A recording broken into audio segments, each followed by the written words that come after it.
bumuldos sa mga paniniwala, mga kapatid, na sa pamamagitan ng kanyang reliyon ay maging kawan ka ng Diyos.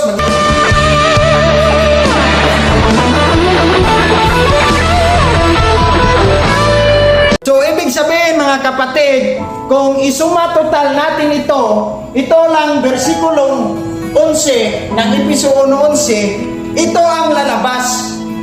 So, merong 5 punto. So, basahin ko. Naging bayan ng Diyos, naging bayan tayo ng Diyos dahil kay Kristo. Ito, dahil kay Kristo. Pangalawa, naging bayan ng Diyos dahil naisagawa ni Kristo ang lahat ng bagay.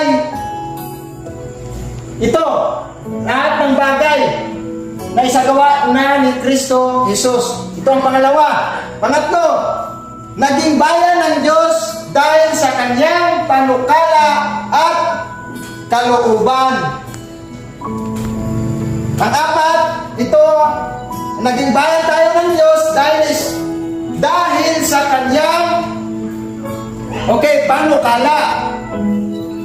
Ang panglima, naging bayan ng Diyos dahil noong una pa man ay tayo kanyang hinirang. Ito, hirangin niya tayo noong una pa. So ito ang kinalabasan ng ating inisagawa na textual inductive expository.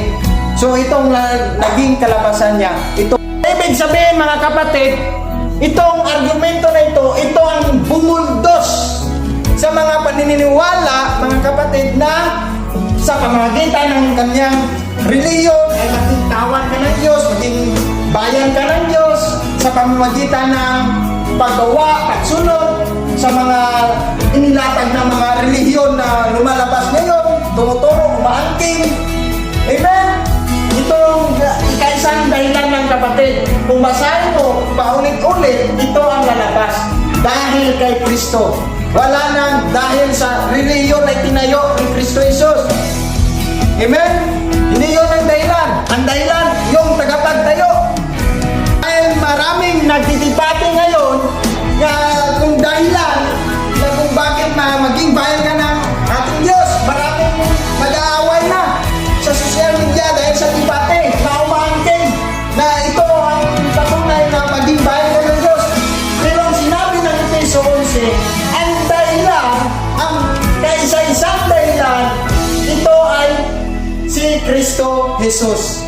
Yun lang ang kaisa-isang dahilan.